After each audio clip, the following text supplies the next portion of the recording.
Hello, welcome back to Progress with Prachi. In the last series, in the last video, we talked about gender equality, and in this essay series today, I will be talking about unemployment.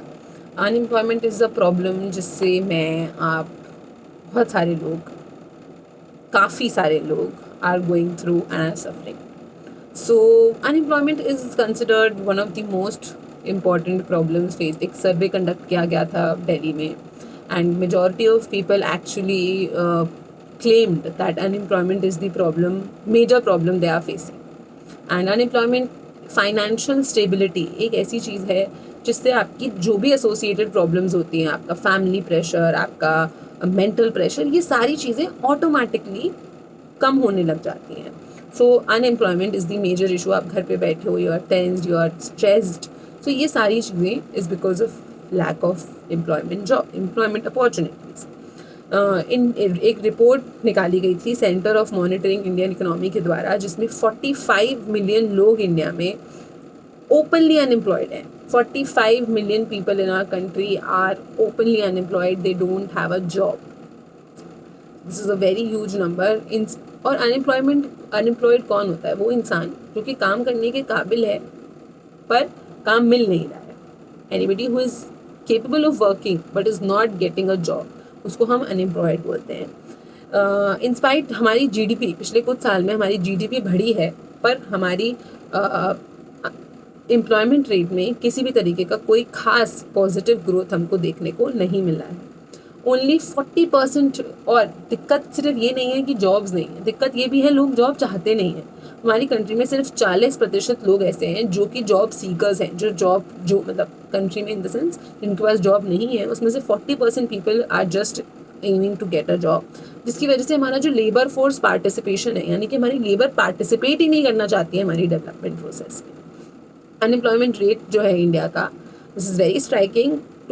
2.2% था हमारा unemployment rate 2002 में. 6.1% हो गया है ये बढ़कर 2018 में. Periodic labour force survey, ये पीरियोडिक लेबर फोर्स सर्वे है, ये निकालती रहती है. मैंने 18 का डेटा दिया है, अभी कुछ चेंज हुआ हो तो यू कैन वॉच दैट. कुछ कॉमन कारण इस अनएम्प्लॉयमेंट के पीछे हैं. सबसे पहले तो लैक ऑफ पॉलिटिकल विल. सरकार देना ही नहीं चाहती है जॉब्स. ऐसा नहीं है सरकार के पास ऑप्शंस नहीं है, अपॉर्चुनिटीज़ नहीं है, बट जॉब्स की अवेलेबिलिटी नहीं है, आपके पास ऑफर्स नहीं है. And not just, I am not talking about government jobs, but अगर सरकार चाहे तो प्राइवेट जॉब्स भी इंक्रीज करा सकती है आपके लिए. आपने सरकार बनाई थी, आपकी कुछ बेसिक नीड थी, सबसे बेसिक नीड उसमें आती है आपको एक जॉब मिलना. And the government is not willing to. क्या आपको क्या लगता है, आपकी सरकार जो है उसकी कौन सी प्रायोरिटी में है एम्प्लॉयमेंट? उसकी कहाँ है प्रायोरिटी में जॉब्स देना? मुझे तो टॉप 5 प्रायोरिटीज़ में कहीं भी जॉब्स नहीं दिख रही है. इलेक्शन, कम्युनलिज्म, मंदिर, parliament building, that's it. Cycle इसी में घूमता रहता है हमारी सरकार की प्रायोरिटीज़. जॉब्स, इकोनॉमी की हालत बहुत ज़्यादा ख़राब है. इवन इफ जो कॉम्पिटिटिव एग्ज़ाम्स हैं जो आप देते हो, या तो वो हो ही नहीं रहे हैं, कैंसिल हो जाते हैं. एसएससी जैसे एग्ज़ाम्स हैं जो एग्ज़ाम्स हो जाते हैं जिनके 2-2 साल तक रिजल्ट्स ही नहीं आते हैं. बाय चांस रिजल्ट आ गया तो अगले 2 साल तक ज्वाइनिंग नहीं आती है. So this is a very problem, sluggishness. हमारी सरकार बहुत स्लो काम कर रही है. यही काम अगर जल्दी टाइमली हो, और ऐसा नहीं है कि सरकारी जॉब्स अवेलेबल नहीं है, ऐसे बहुत से डिपार्टमेंट्स हैं जहाँ पे जितने लोगों की ज़रूरत है उतने लोग काम नहीं कर रहे हैं, बट फंड जा रहा है. यानी कि अगर मैं चला रही हूँ सरकारी कंपनी, तो मेरे पास काम करने वाले 5 ही लोग हैं, सरकार के पास से पैसा आ रहा है मुझे 10 लोगों का. पर सरकार ये चीज़ देख नहीं रही है कि वहाँ पे लोग एम्प्लॉयड ही नहीं है, आप किसके लिए सैलरी भेज रहे हो. 1-to-1 इंट्रैक्शन की कमी है. नेक्स्ट है वैकेंसीज जो निकलती हैं उनको खाली छोड़ दिया जाता है.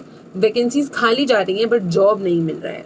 स्किल रिक्वायरमेंट, ये सबसे बड़ा प्रॉब्लम है हमारी कंट्री में. हमारी कंट्री में जॉब करने के लिए आपको कंप्यूटर सेक्टर में जॉब करना है, आपको आईटी सेक्टर में जॉब, आपको किसी भी सेक्टर में जॉब करना है, हर जॉब का कुछ स्किल रिक्वायरमेंट होता है. अगर आपको सेल्स में जाना है, मार्केटिंग में जाना है, आपको बिजनेस करना है, आपको computer skills, technical area, engineering, कुछ भी करना है, XYZ, एक पर्टिकुलर अमाउंट ऑफ स्किल की आपको ज़रूरत होती है. मजदूरी करना, इसके अलावा बाकी सारी चीज़ों के लिए आपको स्किल का रिक्वायरमेंट होता है। और ये स्किल इन्हांसमेंट की कोई भी स्कीम्स हैं हमारी कंट्री में, गवर्नमेंट ने निकाल रखी है, बट क्या उनका एफिशिएंट यूटिलाइजेशन है या नहीं है। तो जो हमारा एजुकेशन सिस्टम है वो हमको स्किल्स पे फोकस नहीं करता है, जस्ट मगिंग अप। हम क्या कर रहे हैं, सारी चीज़ें बस रखते जा रहे हैं, याद करते जा रहे हैं। There is no way of actually doing the application. So application based, skill based education सरकार प्रमोट करेगी, so it would increase our employment rate. Next is ये एक पॉइंट है जिसको आप समझिए थोड़ा। डॉक्टर मनमोहन सिंह जी, हमारे फॉर्मर प्राइम मिनिस्टर, उन्होंने पॉइंट आउट किया है कि किस तरह से जो इनकंसिडरेट डिसीजन था डीमोनेटाइजेशन का, डीमोनेटाइजेशन लाया गया। कुछ कुछ वैल्यूज, कुछ कुछ प्रॉब्लम्स थी जो हमने अज्यूम करी थी कि होंगी डीमोनेटाइजेशन के बाद, बट कुछ कुछ थी जो हमने अज्यूम नहीं करी थी बट वो हुई। And one of them is unemployment. Demonetisation की वजह से क्या हुआ, मार्केट में कैश की कमी हो गई। अब जो एम्प्लॉयमेंट, जो इकोनॉमी होती है, उसमें ऑर्गेनाइज सेक्टर और अनऑर्गेनाइज सेक्टर होता है।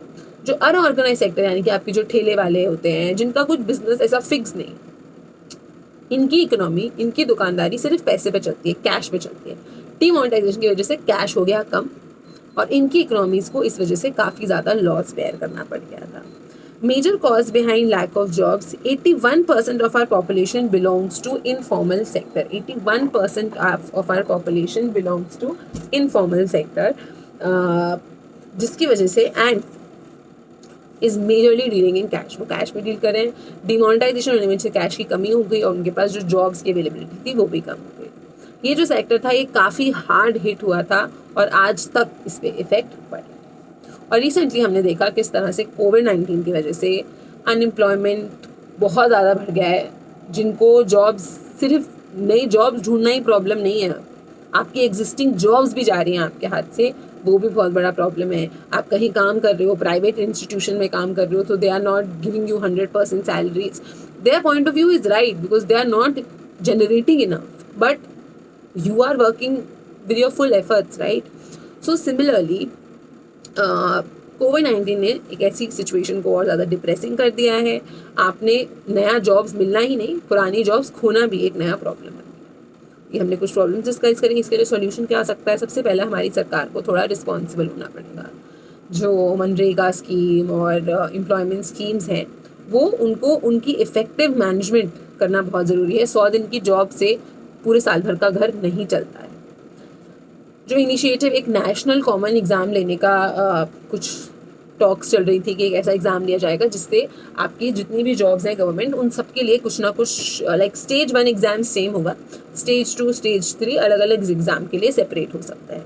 ये एक अच्छा इनिशिएटिव है क्योंकि प्रॉब्लम क्या होती है ना, इतने सारे लोग, अलग अलग एजेंसीज, अलग अलग अथॉरिटीज़ एग्ज़ाम ले रही हैं, तो उन पे सब पर कंट्रोल करना, सबको चेक रखना, सबको बैलेंस करना डिफ़िकल्ट हो जाता है। पर एक अथॉरिटी अगर सिंगल एग्ज़ाम लेगी तो वो मैनेज करना ईजी हो जाएगा, क्योंकि ऑनलाइन एग्ज़ाम होगा, रिटन नहीं होगा।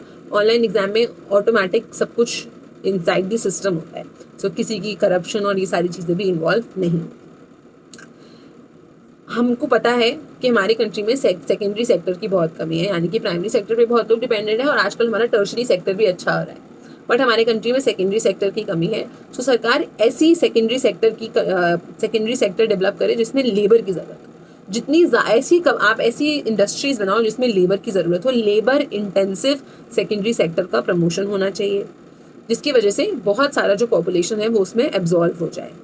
इंसेंटिव्स, कंपनी को इंसेंटिव्स दो टू एक्सपैंड, ताकि वो अपने और सारे, अब क्या होता है ना, हमारी कंट्री में कोई नई कंपनी आना, सेटअप करना चाहती है तो उनका कॉर्पोरेट टैक्स इतना ज़्यादा है कि वो सेटअप होना ही नहीं चाहते। यहाँ पे इलेक्ट्रिसिटी का प्रॉब्लम है, पावर सप्लाई नहीं है, यहाँ पे वाटर का प्रॉब्लम, बहुत सारे अलग अलग प्रॉब्लम्स हैं यहाँ पे। सो लेबर चीप है बट स्किल्ड नहीं है। सो दैट इज़ वाई सरकार को कुछ इंसेंटिव्स देने चाहिए कंपनीज़ को। थोड़ा सा टैक्स कम करिए, टैक्स कम, ऐसा नहीं कि आप हर किसी के लिए टैक्स कम करिए, पर कुछ कंपनीज ऐसी जो और ज़्यादा लेबर को सोक इन कर सकती हैं, उन कंपनीज के साथ आप अपने टैक्स में कुछ कमी कर सकते हैं, जिससे जो हायरिंग है वो ज़्यादा होगी और गैप कम हो जाएगा अनएम्प्लॉयमेंट का। Next is, I'd like to conclude it, and within this the problem is not just the unemployed. मेरे पास जॉब नहीं है, मैं अकेली प्रॉब्लम नहीं हूँ। मेरे पीछे मेरी फैमिली है जो मुझ पर डिपेंडेंट है, तो जो फैमिली एसोसिएटेड होती है वो भी इफेक्ट होती है। रिसेंटली एक कैंपेन किया गया था ट्विटर पे, #मोदी रोजगार दो। ये ऐसा नहीं था कि आप जॉब देना आपकी कंपलसरी, आपको देना ही देना पड़ेगा, बट ये एक तरीके से हमारी सरकार को अवेकन करने के लिए था, कि हमारी सरकार का अटेंशन ड्रॉ करने के लिए था इस वाइड स्प्रेड प्रॉब्लम को लेके। गवर्नमेंट कोशिश कर रही है, वो अपना पूरा ट्राई कर रही है। एक चीज़ आपको ध्यान रखनी पड़ेगी, India is a country with second largest population in the world, and uh, managing it in a perfect manner is not possible, not physically, infrastructurally possible. The government is trying, obviously not its best, but it's trying. अब ये जो health emergency की situation है, elections हैं, communal crisis हैं, इन सारी चीज़ों की वजह से हमारा जो डेवलपमेंटल एजेंडा है गवर्नमेंट का वो लैक हो जाता है। सो दैट इज़ वाई जो हमारे पास अभी हेल्थ की प्रॉब्लम मैनेज करना, इलेक्शन की प्रॉब्लम मैनेज करना, अगर आप अपने रास्ते में से इन ऑब्स्टिकल्स को हटा दोगे तो आप इजीली उस डेवलपमेंट के फेज में पहुंच पाओगे। Thank you. That's it from my side. Please leave your comments, suggestions, opinions in the comment section. Thank you and have a nice day.